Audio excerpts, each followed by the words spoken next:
The recent election of Cardinal Giorgia Bergoglio to the position of Pope Francis I was an unprecedented event the world has never before witnessed. It is the first time in history that a member of the Jesuit order has been elected to the highest position of the Roman Catholic Church. Reactions worldwide varied from jubilation to matter-of-fact acceptance to disinterest. These very reactions reveal appalling ignorance of the true nature of the Jesuit order. Widely regarded as a benevolent missionary order, known for its educational institutions, the Jesuit order, as the Society of Jesus is commonly known, has long played an incredibly influential, albeit secretive, role in the destinies of nations, organizations, and individuals. Rulers, presidents, scholars, and even Catholics themselves, who are aware of the evil perpetrated by this powerful, far-reaching order, have left on record grave warnings that all should heed. Following is a compilation of quotes from a variety of sources. Some admit that their own diabolical organizations were modeled on Jesuit principles. Others give warning. A number of those who sought to warn did so at the cost of their lives. World's Last Chance would encourage all to carefully study the following material. Proverbs 1:5 tells us, "A wise man will hear and will increase learning, and a man of understanding shall attain unto wise counsels." Ignatius Loyola, 1491 to 1556, founder of the Society of Jesus and its first superior general. Nor will it contribute a little to our advantage if with caution and secrecy we foment and heighten the animosities that arise among princes and great men, even to such a degree that they may weaken each other. But if there appear any likelihood of reconciliation, then as soon as possible let us endeavor to be the mediators, lest others prevent us. Finally, let all with such artfulness gain the ascendant over princes, noblemen, and the magistrates of every place, that they may be ready at our beck, even to sacrifice their nearest relations and most intimate friends when we say it is for our interest and advantage. Let proper methods be used to get knowledge of the animosities that arise among great men, that we may have a finger in reconciling their differences. For by this means we shall gradually become acquainted with their friends and secret affairs, and of necessity engage one of the parties in our interests. Immediately upon the death of any person of post, let them take timely care to get some friend of our society preferred in his room. But this must be cloaked with such cunning and management as to avoid giving the least suspicion of our intending to usurp the prince's authority. Putting aside all private judgment, we should always be ready to accept this principle. I will believe that the white I see is black, if the hierarchical church so defines it.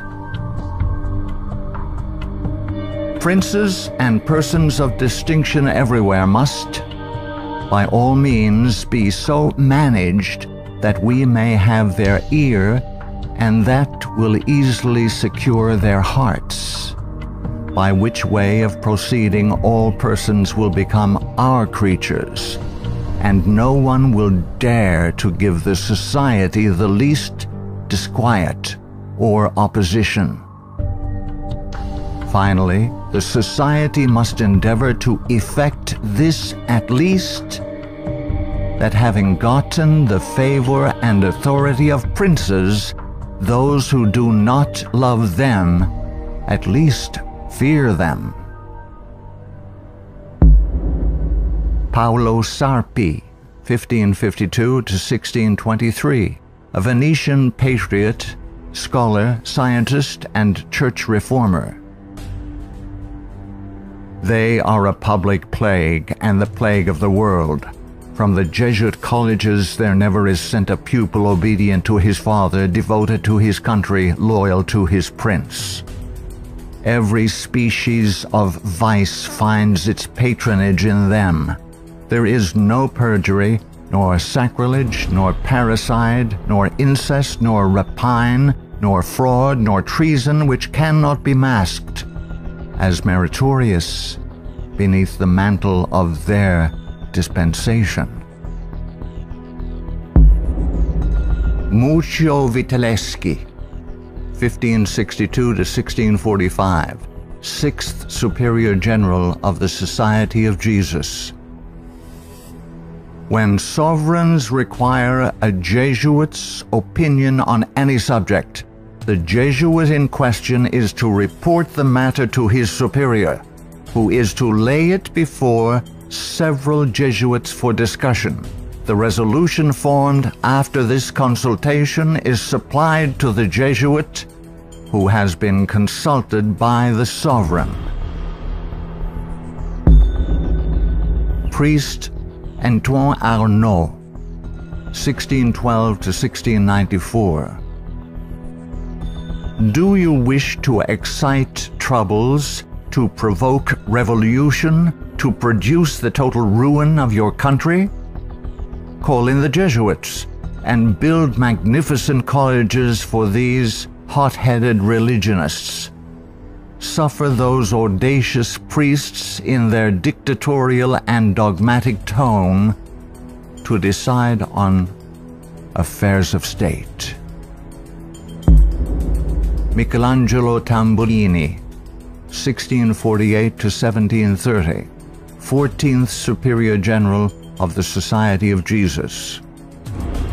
See, sir, from this chamber I govern not only to Paris, but to China, not only to China, but to all the world, without anyone to know how I do it. Pope Clement XIV, 1705 to 1774. Following are Pope Clement XIV's words upon signing the bull of suppression and extinction of the Jesuits. A bull is the strongest legal document a pope can issue. The suppression is accomplished. I do not repent of it, having only resolved on it after examining and weighing everything, and because I thought it necessary for the Church. If it were not done, I would do it now. But this suppression will be my death. Pope Clement XIV knew the Jesuits very well and expected to die at their hands. He was correct. He was poisoned. A peasant woman was persuaded by means of a disguise to procure entrance into the Vatican and offered to the Pope a fig in which poison was concealed. Clement XIV was exceedingly fond of this fruit and ate it without hesitation. The same day the first symptoms of severe illness were observed, and to these rapidly succeeding violent inflammation of the bowels. He soon became convinced that he was poisoned and remarked, "Alas, I knew they would poison me, but I did not expect to die in so slow and cruel a manner." His terrible sufferings continued for several months. When he died, the poor victim, said Comenon, of the execrable Jesuits to which the Bishop of Pistoia, Scipio di Ricci, the nephew and heir of Jesuit General Ricci, fully agreed. Pope Pius VII, the Pope who restored the Society of Jesus. Soon after Pope Pius VII was released from Napoleon's prison in 1814, he quickly restored the Society of Jesus with the papal bull Sollicitudo Omnium Ecclesiarum. If any should again attempt to abolish it, the Society of Jesus, he would incur the indignation of Almighty God and of the holy apostles Peter and Paul.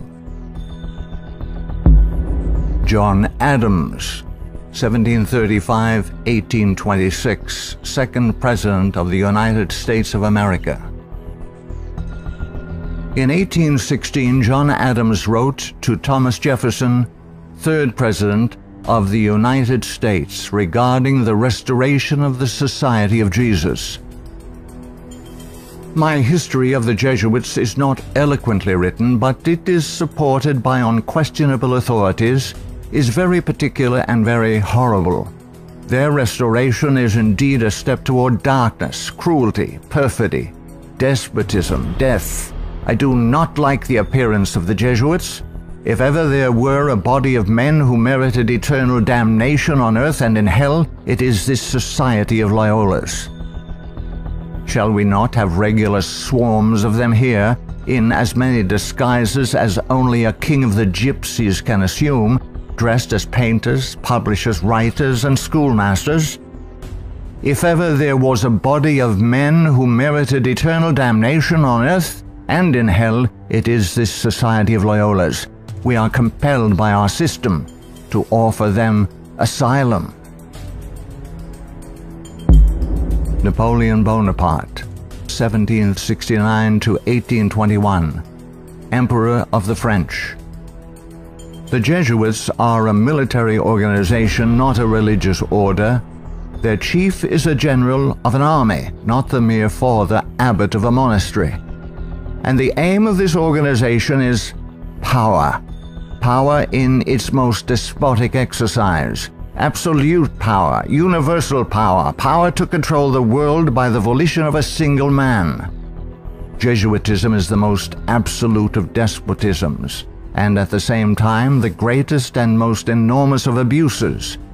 The general of the Jesuits insists on being master sovereign over the sovereign. Wherever the Jesuits are admitted, they will be masters, cost what it may. Their society is by nature dictatorial, and therefore it is the irreconcilable enemy of all constituted authority. Every act, every crime, however atrocious, is a meritorious work, if committed for the interest of the Society of the Jesuits or by the order of the general. Adam Weishaupt, 1748–1830, a Jesuit German philosopher and founder of the Order of the Illuminati. The degree of power to which the representatives of the Society of Jesus had been able to attain in Bavaria was all but absolute. Members of the order were the confessors and preceptors of the electors, hence they had a direct influence upon the policies of government. The censorship of religion had fallen into their eager hands, to the extent that some of the parishes even were compelled to recognize their authority and power. To exterminate all Protestant influence and to render the Catholic establishment complete, they had taken possession of the instruments of public education.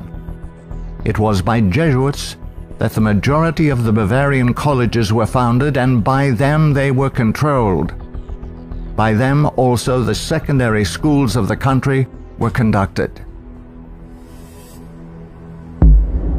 The Marquis de Lafayette, 1757–1834, a French statesman and general. It is my opinion that if the liberties of this country, the United States of America, are destroyed, it will be by the subtlety of the Roman Catholic Jesuit priests, for they are the most crafty, dangerous enemies to civil and religious liberty. They have instigated most of the wars of Europe. Friedrich von Hardenberg, 1772 to 1801, German philosopher. Never before in the course of the world's history had such a society, that is, the Jesuit order, appeared. The old Roman Senate itself did not lay schemes for world domination with greater certainty of success. André-Marie Jean-Jacques Dupin, 1783 to 1865, a French statesman. The Jesuits are a naked sword whose hilt is at Rome, but its blade is everywhere, invisible until its stroke is felt. Samuel Morse, 1791 to 1872, American inventor of the telegraph. They are Jesuits. This society of men, after exerting their tyranny for upwards of 200 years, at length became so formidable to the world, threatening the entire subversion of all social order, that even the Pope, whose devoted subjects they are and must be by the vow of their society, was compelled to dissolve them. They had not been suppressed, however, for 50 years before the waning influence of popery and despotism required their useful labors to resist the light of democratic liberty, and the Pope, Pius VII, simultaneously with the formation of the Holy Alliance, revived the order of the Jesuits in all their aureory. From their vow of unqualified submission to the sovereign pontiff, they have been appropriately called the Pope's bodyguard. And do Americans need to be told what Jesuits are? They are a secret society, a sort of Masonic order, with super-added features of revolting odiousness, and 1,000 times more dangerous. They are not merely priests or of one religious creed. They are merchants and lawyers and editors and men of any profession having no outward badge in this country by which to be recognized. They are about in all your society. They can assume any character, that of angels of light or ministers of darkness, to accomplish their one great end, the service upon which they are sent, whatever that service may be. They are all educated men, prepared and sworn to start at any moment and in any direction, and for any service, commanded by the general of their order, bound to no family, community, or country by the ordinary ties which bind men, and sold for life to the cause of the Roman pontiff. And who are these agents? They are for the most part Jesuits, an ecclesiastical order proverbial through the world for cunning, duplicity, and total want of moral principle, an order so skilled in all the arts of deception that even in Catholic countries, in Italy itself, it became intolerable and the people required its suppression. Orestes Augustus Brownson, 1803 to 1876, New England intellectual and activist, preacher, labor organizer, and noted Catholic convert and writer. Undoubtedly, it is the intention of the Pope to possess this country, America. In this intention, he is aided by the Jesuits and all the Catholic prelates and priests. If the Catholic Church becomes predominant here, Protestants will all be exterminated. Abraham Lincoln, 1809 to 1865, 16th President of the United States of America. This war, the American Civil War, 1860 to 1865, would never have been possible without the sinister influence of the Jesuits. We owe it to popery that we now see our land reddened with the blood of her noblest sons. Though there were great differences of opinion between the South and North on the question of slavery, neither Jeff Davis nor any one of the leading men of the Confederacy would have dared to attack the North had they not relied on the promise of the Jesuits, that under the mask of democracy, the money and the arms of the Roman Catholics, even the arms of France, were at their disposal if they would attack us. The Protestants of both the North and South would surely unite to exterminate the priests and the Jesuits if they could learn how the priests and nuns and the monks which daily land on our shores under the pretext of preaching their religion are nothing else but the emissaries of the Pope, of Napoleon III, and the other despots of Europe to undermine our institutions, alienate the hearts of our people from our Constitution and our laws, destroy our schools, and prepare a reign of anarchy here as they have done in Ireland, in Mexico, in Spain, and wherever there are any people who want to be free.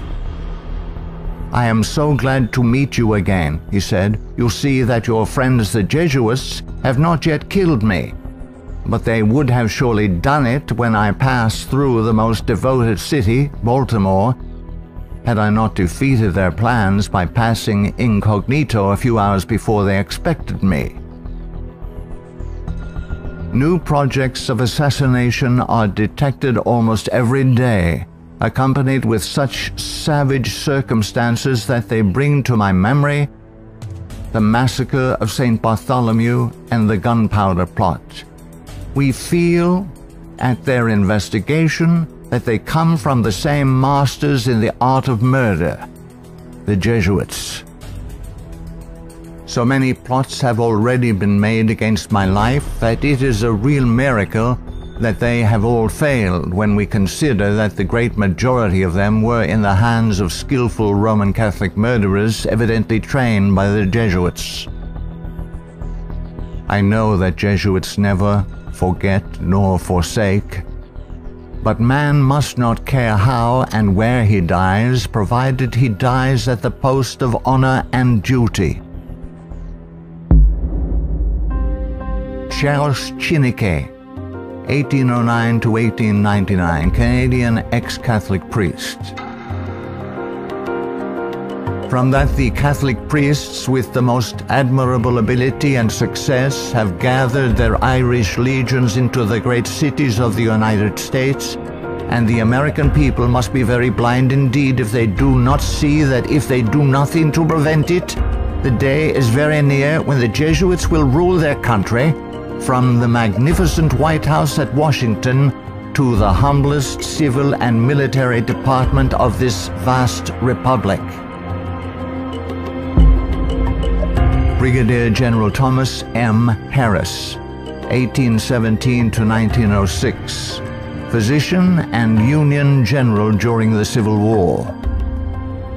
The organization of the Roman Catholic hierarchy is a complete military despotism of which the Pope is the ostensible head. The Black Pope is the head of the Order of the Jesuits and is called a general. He not only has command of his own order, but directs and controls the general policy of the Roman Catholic Church. He is the power behind the throne and is the real potential head of the hierarchy. There is no independence of thought or of action in its subordinate parts, implicit and unquestioning obedience to the orders of superiors in authority. It is the sworn duty of the priesthood of every grade. It would seem that the Jesuits had had it in mind from the beginning of the war, the American Civil War of 1861 to 1865, to find an occasion for the taking off, that is the assassination, of Mr. Abraham Lincoln. The favorite policy of the Jesuits is that of assassination. Fyodor Dostoevsky, 1821 to 1881, famous Russian novelist. The Jesuits are simply the Roman army for the earthly sovereignty of the world in the future, with the Pontiff of Rome for emperor. That's their ideal. It's simple lust of power, of filthy earthly gain, of domination, something like a universal serfdom with them as masters. That's all they stand for. They don't even believe in God, perhaps. Margaret F. Cusick, 1829 to 1899, converted nun of Kenmare. The great idea of the Jesuit has always been a universal spiritual and temporal monarchy in which the Jesuit should reign supreme. England has always been the place desired for the base of operations necessary for this end. Hence the blood, the tears shed, and the schemes undertaken in this country by the Jesuit. He has by no means ended his efforts for the subjugation of the world to Rome through England. When the Jesuit is expelled from one place, he is not slow to find another. France may reject him, not without cause, but England opens her arms to him. Catholic Italy may deprive him of the glories of his once famous home in the Jesuits, but America opens her doors to him. He is the wandering Jew of the Romish Church. He is followed by the execrations of those by whom he was once beloved until they discovered his iniquities. Charles Haddon Spurgeon, 1834 to 1892, British particular Baptist preacher known as the Prince of Preachers. Our ancient enemies have small belief in our common sense if they imagine that we shall ever be able to trust them, after having so often beheld the depths of Jesuitical cunning and duplicity. The sooner we let certain archbishops and cardinals know that we are aware of their designs and will in nothing cooperate with them, the better for us and our country.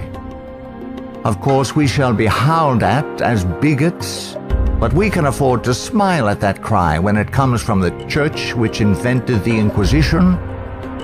No peace with Rome is the motto of reason as well as of religion. Richard W. Thompson, 1809 to 1900, Secretary of the Navy, United States of America. The Jesuits are the deadly enemies of civil and religious liberty. The Jesuit general occupies the place of God and must be obeyed, howsoever the peace and welfare of the multitude may be imperiled or the nations be convulsed from center to circumference. The Society of Jesuits must obtain the mastery, even if general anarchy shall prevail, or all the world besides be covered with the fragments of a universal wreck.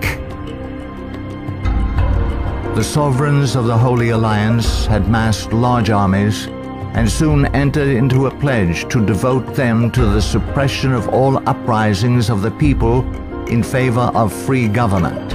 And he, Pius VII, desired to devote the Jesuits, supported by his pontifical power, to the accomplishment of that end. He knew how faithfully they would apply themselves to that work, and hence he counseled them in his decree of restoration to strictly observe the useful advices and salutary counsels whereby Loyola had made absolution the cornerstone of the society. Luigi de Sanctis, 19th century ex-official censor of the Inquisition. All these things cause the Father General of the Jesuits to be feared by the Pope and sovereigns. A sovereign who is not there, the Jesuits' friend, will sooner or later experience their vengeance. At what then do the Jesuits aim? According to them, they only seek the greater glory of God. But if you examine the facts, you will find that they aim at universal dominion alone. They have rendered themselves indispensable to the Pope, who without them could not exist, because Catholicism is identified with them. They have rendered themselves indispensable to governors and hold revolutions in their hands. And in this way, either under one name or another, it is they who rule the world. He who thinks he knows the Jesuits by having read all the books that were written in the past century, the 18th century, to unmask them would be grossly deceived. The Jesuitism of that day was an open war against the gospel and society. The Jesuitism of the present is a slow but contagious and deadly disease which secretly insinuates itself. It is a poison taken under the name of medicine. G. B. Nicolini, Italian ex-Catholic, in 1854 published the finest Italian history of the Jesuits in existence. Take the Jesuit for what he ought or appears to be, and you commit the greatest of blunders. Draw the character after what the Jesuit seems to be in London, you will not recognize your portrait in the Jesuit of Rome. The Jesuit is the man of circumstances. Despotic in Spain, constitutional in England, republican in Paraguay, bigot in Rome, idolater in India.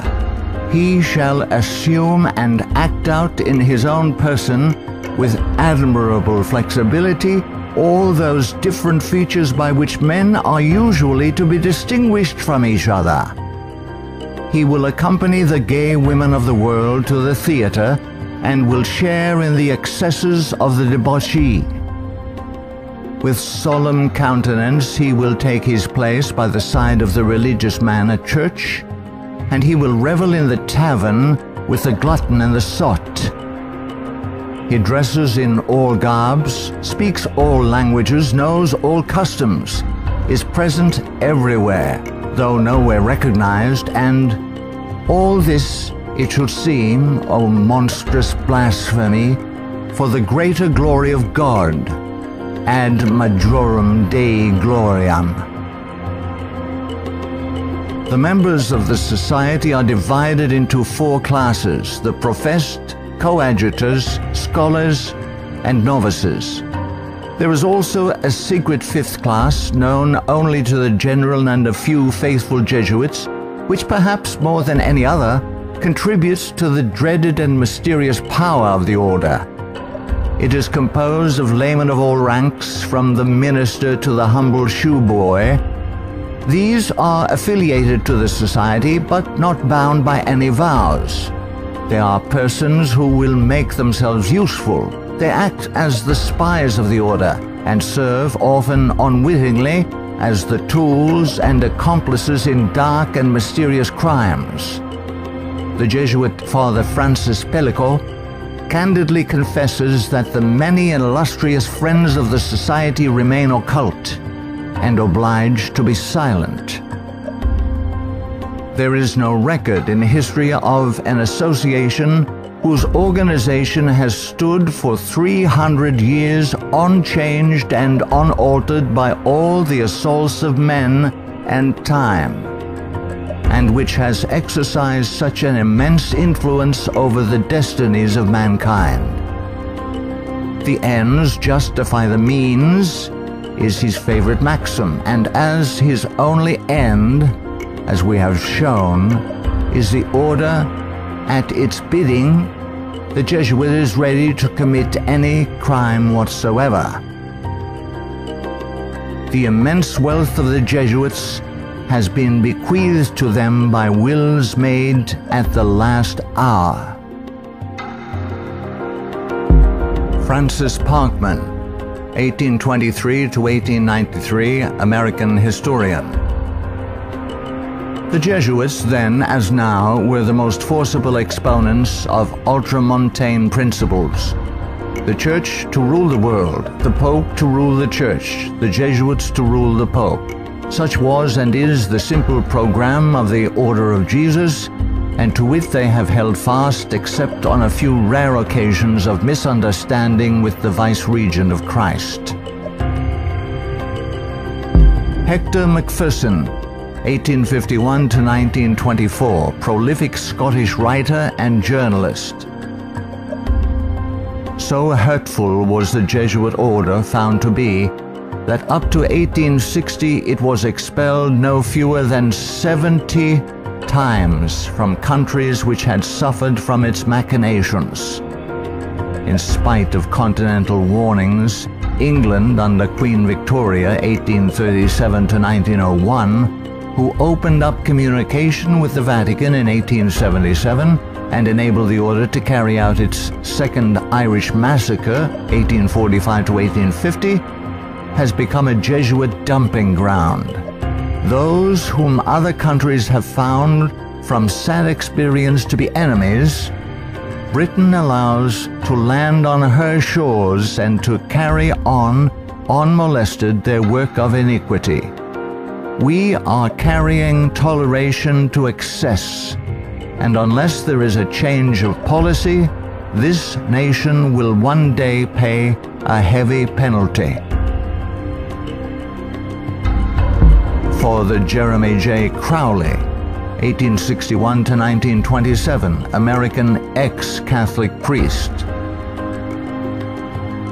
All through the Middle Ages and the Renaissance period, the popes kept Italy in turmoil and bloodshed for their own family and territorial advantages, and they kept all Europe in turmoil for 2 centuries after the Reformation, in fact just as long as they could in the wars of religion.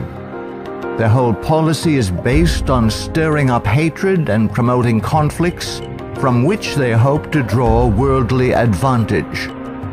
Popes and their Jesuitical agents have been and are the instigators of wars, and while the world is having real pain, Rome is having champagne. The Jesuit Superior General is at the head of this black and mute militia which thinks, wills, acts, obeys as the passive instrument of his designs. Their whole life must have but one aim: the advancement of the Jesuit order to which they are attached. How long shall the Roman Catholic hierarchy play the people for fools? Shall the government be of the people, for the people, and by the people, or by the Pope? Let's not let the Pope of Rome name our president for us. Lovers of your country, beware of Jesuitical intrigues, the political power of Romanism, and the honeyed words of politicians reaching after the presidency. Ellen G. White, 1827 to 1915, prolific author and American Christian pioneer. Jesuitism inspired its followers with fanaticism. There was no crime too great for them to commit, no deception too base for them to practice, no disguise too difficult for them to assume. It was a fundamental principle of the order that the end justifies the means. By this code, lying, theft, perjury, assassination were not only pardonable but commendable when they serve the interests of the Church. Under various disguises, the Jesuits worked their way into offices of state, climbing up to be the counselors of kings and shaping the policy of nations. Edmund Ronaine, 1832 to 1911, former Freemason who served as both secretary and master of Keystone Lodge. The religion of Masonry is a system of absolute despotism, and like that of Rome, demands a blind, unquestioning obedience to all its laws, rules, and edicts, whether right or wrong. What a singular commentary on the indifference, the subserviency, or the cowardice of society that an institution professedly organized by such cunning knaves, the Jesuits, and for such base purposes, and which has been sustained by fraud, falsehood, and deception from the commencement of its career to the present time, should be permitted today to dictate to, if not virtually to rule the nation, and to create such a dread in communities that even some of the ministers of Christian denominations, who detest its vile philosophy and who would like to see it swept from the face of the earth, are absolutely afraid to mention its name, either in the pulpit, the prayer meeting, or the Sabbath school, lest its secret vendetta vengeance might, in some concealed manner, be wreaked upon them. Adolf Hitler, 1889 to 1945, Austrian-born German politician and the leader of the Nazi Party. I have learned most of all from the Jesuit order. So far, there has been nothing more imposing on earth than the hierarchical organization of the Catholic Church. A good part of that organization I have transported direct to my own party. The Catholic Church must be held up as an example. I will tell you a secret. I am founding an order. In Himmler, I see our Ignatius de Loyola. Walter Friedrich Schellenberg, 1910 to 1952, German SS Brigadier Führer, who rose through the ranks of the SS to become the head of foreign intelligence. The SS had been organized by Himmler according to the principles of the Jesuit order. The rules of service and spiritual exercises prescribed by Ignatius de Loyola constituted a model which Himmler strove carefully to copy. Absolute obedience was the supreme rule. Every order had to be executed without comment. Avro Manhattan, 1914 to 1990, a writer and philosopher. The Jesuits are one of the largest stockholders in the American Steel Company, Republic, and National. They are also among the most important owners of the 4 greatest aircraft manufacturing companies in the U.S., Boeing, Lockheed, Douglas, and Curtiss-Wright. No political event or circumstance can be evaluated without the knowledge of the Vatican's part in it, and no significant world situation exists in which the Vatican does not play an important explicit or implicit role. Alberto Rivera, 1935 to 1997, ex-Jesuit. The higher I went in the Jesuit order, the more corruption I saw within the institution. I was invited to attend a secret black mass by high-ranking Jesuits, including Superior General Pedro Arupe, in a monastery in the northern part of Spain. When I knelt to kiss the ring of a high official, I saw a symbol on that ring that made my blood run cold. It was a Masonic symbol, the compass and the square. A thing I hated, and I had been told to fight against it. I found out the Jesuit general was also a Mason and a member of the Communist Party in Spain. Frederick Tupper Southey III, 1936 to 2007, American composer, musician, author, and artist. The Roman Inquisition had been administered since 1542 by the Jesuits. Edmund Paris, 1894 to 1970, author of The Secret History of the Jesuits. The public is practically unaware of the overwhelming responsibility carried by the Vatican and its Jesuits in the starting of the two world wars, a situation which may be explained in part by the gigantic finances at the disposition of the Vatican and its Jesuits, giving them power in so many spheres, especially since the last conflict.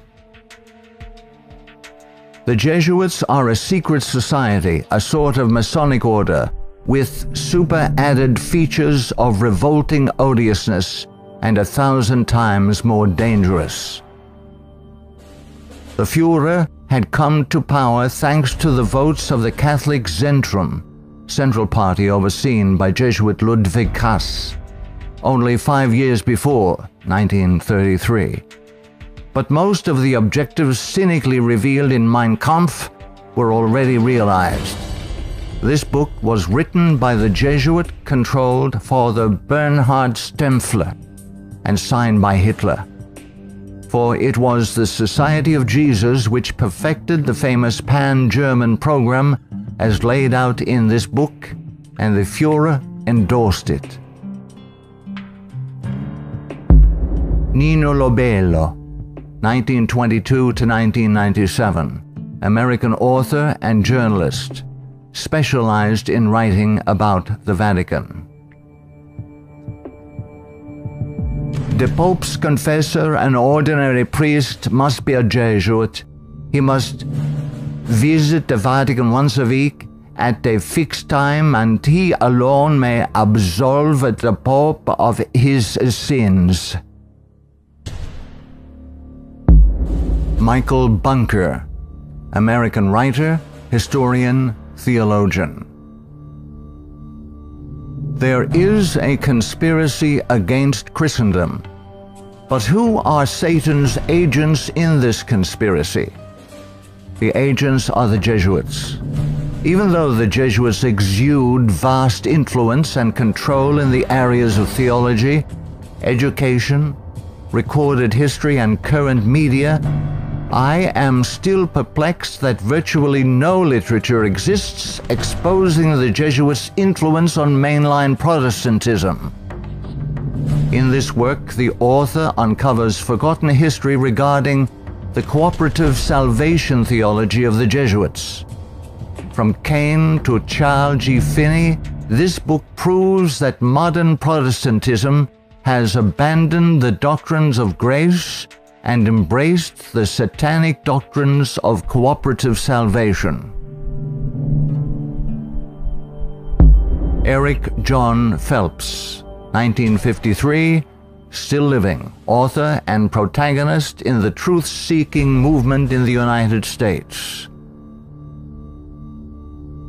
In the 20th century, the Jesuits have conducted their inquisition under the names of Nazism, fascism, communism, and now Islamic terrorism, with their inquisitors Adolf Hitler, Francisco Franco, Joseph Stalin, and now Osama bin Laden. Today, the Black Pope orders his Holy Office of the Inquisition, renamed in 1965 the Sacred Congregation for the Doctrine of the Faith, through his international intelligence community headed by papal knights, including Skull and Bonesman George W. Bush. To the abhorrent Jesuit doctrine of regicide, the killing of kings, we must now direct our attention that we may understand an established policy calculated to obtain or maintain the mastery of all nations following well-planned assassinations. In the past, the order's assassins were either Jesuits, like Jacques Clement, or killers easily connected to the influence of the company, men like John Wilkes Booth. Today, these professional terminators are cleverly distanced from their Masonic master, the Black Pope, and given deceptive titles by the Pope's internationally controlled press corps, jurists, and historians. Such titles as anarchists, nihilists, rogue agents within intelligence agencies, or just lone nut assassins. Sometimes these individuals in fact do the killing, consciously and unconsciously, as do the programmed Manchurian candidates, they sacrifice themselves, die in the act, or are punished for their crimes. Created by Loyola in 1534 and sanctioned by Paul III in 1540. In seeking to destroy the Protestant Reformation and restore the Dark Ages with the White Pope, exercising his temporal power as the universal monarch of the world, authored the 25 sessions of the Council of Trent, 1545 to 1563, and established themselves as the confessors and advisors of the monarchs of Europe, promoting absolute monarchical despotisms through which they ignited monstrous wars, characterized by pitiless massacres of Protestants and innocents, such as the Dutch Revolution, 1568 to 1648, the 30 Years' War, 1618 to 1648, the Puritan Revolution, 1644 to 1653, the 7 Years, French Indian War, 1754 to 1763. While oppressing and weakening the peoples of the nations and the Semitic Hebrew Jewish race with the Holy Office of the Inquisition, aided by the Knights of Malta and later Scottish Rite Freemasonry from 1540 to 1773. 1. Permitting the army of the Black Pope, the Company of the Society of Jesus, to exist, mightily prosper, and absolutely control the government of the United States through its Council on Foreign Relations within our borders. 2. Believing the Jesuit-controlled American press, which has continually lied and deceived us throughout the 20th century. 3. Permitting the Jesuits' Federal Reserve banking system and United Nations to exist within our borders, as these two bodies have successfully destroyed popular liberty, liberalism, and the national sovereignty of every nation in the world pursuant to the purposes of the Jesuits' Holy Alliance. 4. Waiving our Fourth and Fifth Amendment rights secured by the declaratory and restrictive clauses of the Bill of Rights at the insistence of the Baptists of Virginia, and so dearly paid for with torrents of blood by our Protestant forefathers, through filing our confessions every April 15th, paying the heavy and progressive communist income tax, thereby financing a multitude of sins. 5. Permitting the drafting, vaccinating, and sending of our sons abroad to fight the Pope's foreign wars, such as the war in Vietnam and the recent wars in Serbia, Iraq, and now Afghanistan, resulting in the further destruction of American liberals and foreign heretics so condemned by the Jesuits' Council of Trent. 6. Permitting the Jesuits, in control of the government of the American Empire, to use our military and financial might to enthrone dictators around the world whose first allegiance is to Rome, thereby restoring the temporal power of the Jesuits, infallible Pope, returning the world to the Dark Ages. 7. Consenting to the Jesuits' Supreme Court decisions in removing the Protestant Bible and prayer from the bulwark of American liberty so hated by the Jesuits, the public school system. 8. Consenting to the immigration of millions of Roman Catholics and pagan persons of color whose loyalty to the Pope or their own race, religion, and nationality is greater than their loyalty to our Protestant Constitution and Republican form of government, thereby creating a multitude of agitations justifying more centralization of power in Washington, D.C., and through amalgamation, the Africanization of the American white Celtic Anglo-Saxon race, being historically the greatest enemy of the Jesuit order, especially its Bible-believing Protestants and Baptists, as intended by the Company of Jesus pursuant to its Jesuit oath. 9. Consenting to the Jesuit Supreme Court's several decisions of forced integration, resulting in the destruction of both the white and black races through amalgamation, as the exchange of viruses, bacteria, and parasites, unique to each race, creates powerful combinations in the offspring, producing a non-resistant, weak, and sterile population within 5 generations. 10. Consenting to the Jesuit Supreme Court's decision of legalized abortion, resulting in the mass murder of unborn babies, polluting the land with innocent blood, ultimately collapsing the Ponzi scheme called the Social Security system, justifying mass murder of the elderly by the coming fascist dictator, provoking the Lord against us to consume us, until there be no remnant nor escaping in the land, by means of a massive military invasion composed of a coalition of nations, cleansing the land with the blood of unrepentant and unforgiven American murderers. 11. Succumbing to race hatred as a result of Jesuit-controlled Masonic agitators such as the White Knights of the Ku Klux Klan and the Black Nation of Islam, justifying the imposition of martial law when the inner-city race wars begin. 12.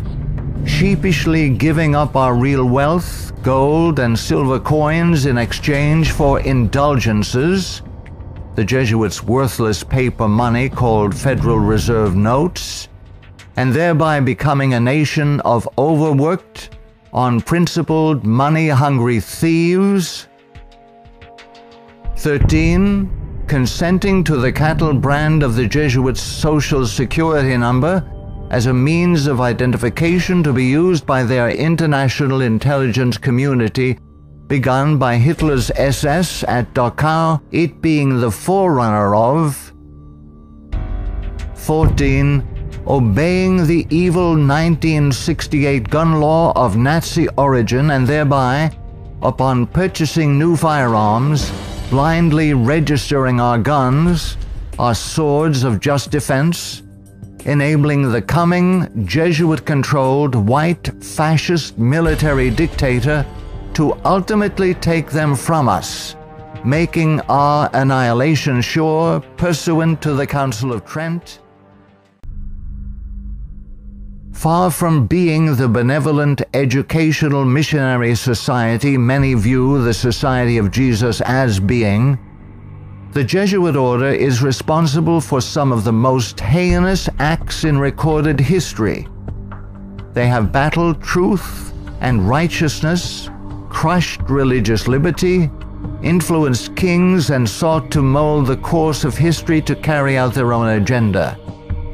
Now that the visible head of the Roman Catholic Church is himself a member of this order, the power of the Jesuit order is complete. Let all who love truth, all who love freedom, take heed and beware of the danger now facing the world in the person of Pope Francis I. Error and wickedness will ever seek to use force against truth and righteousness. Now is the time to draw close to Yahuwah, setting aside the sin that doth so easily beset, and surrender all to the Creator.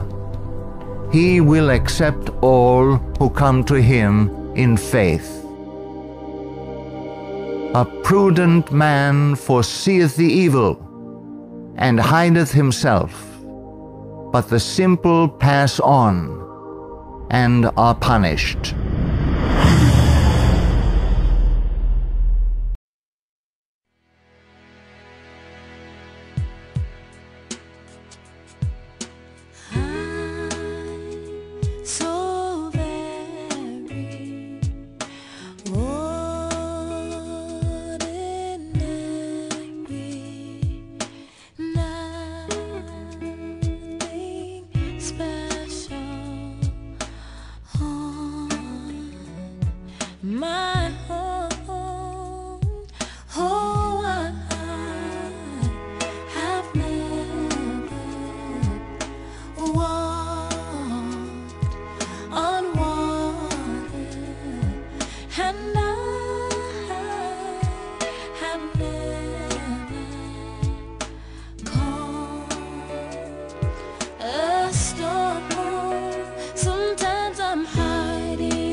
from the madness around me, like a child who's afraid.